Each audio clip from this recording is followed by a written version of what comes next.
21대 대통령 선거가 한 달여 앞으로 다가오면서 각 당 대선 후보 선출을 위한 경선 레이스도 막바지를 향해 가고 있습니다. 더불어민주당은 마지막 지역 경선을 마치고 오늘 최종 대선 후보를 선출할 것으로 보입니다.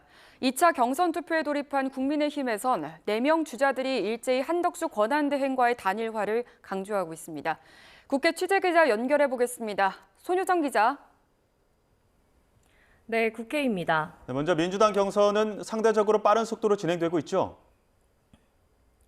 네, 더불어민주당은 오늘 오후 3시 경기도 고양시 킨텍스에서 합동 연설회를 연 뒤 대선 후보 선출을 위한 최종 경선 결과를 발표합니다. 민주당 대선 후보는 권리당원 대의원 투표와 국민 여론조사 결과를 합산해 결정되는데요. 오늘은 마지막 지역 경선인 수도권과 제주, 강원 지역 결과와 함께 민주당 지지층과 무당층을 대상으로 한 여론조사 결과가 공개되는 겁니다.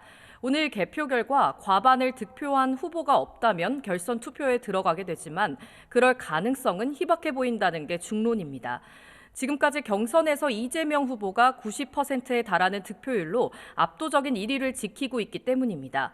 한 자릿수 득표율에 머무는 김경수, 김동연 후보가 막판 경선에서 대세를 바꾸기엔 쉽지 않다는 관측이 우세합니다.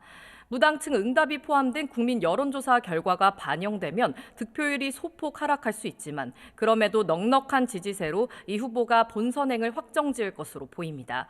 이 후보는 4년 전인 2021년 대선 경선 당시엔 경쟁자였던 이낙연 당시 후보를 상대로 최종 50.29%를 얻어 최종 후보로 선출됐습니다. 네, 그렇다면 국민의힘의 경선 상황은 어떻게 진행되고 있습니까? 네, 2차 경선에 진출한 김문수, 안철수, 한동훈, 홍준표 후보를 대상으로 당원 투표와 국민 여론조사가 오늘부터 이틀 동안 진행됩니다.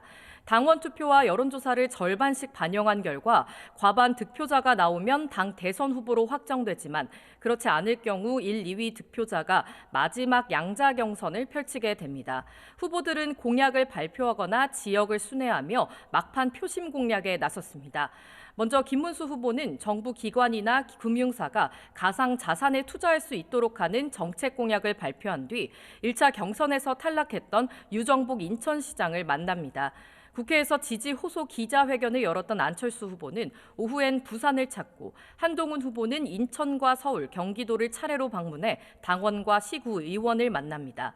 홍준표 후보 역시 서울 홍대에서 청년과의 소통 시간을 예고했는데요.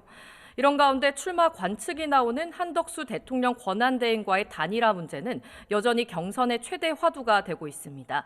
가장 먼저 단일화 뜻을 밝혔던 김문수 후보는 한대행이 출마한다면 즉시 만나 신속하고 공정한 단일화를 성사하겠다고 말했고 홍준표 후보도 SNS에 최종 후보로 선출되면 한대행과의 원샷 경선을 하겠다는 메시지를 재차 올렸습니다.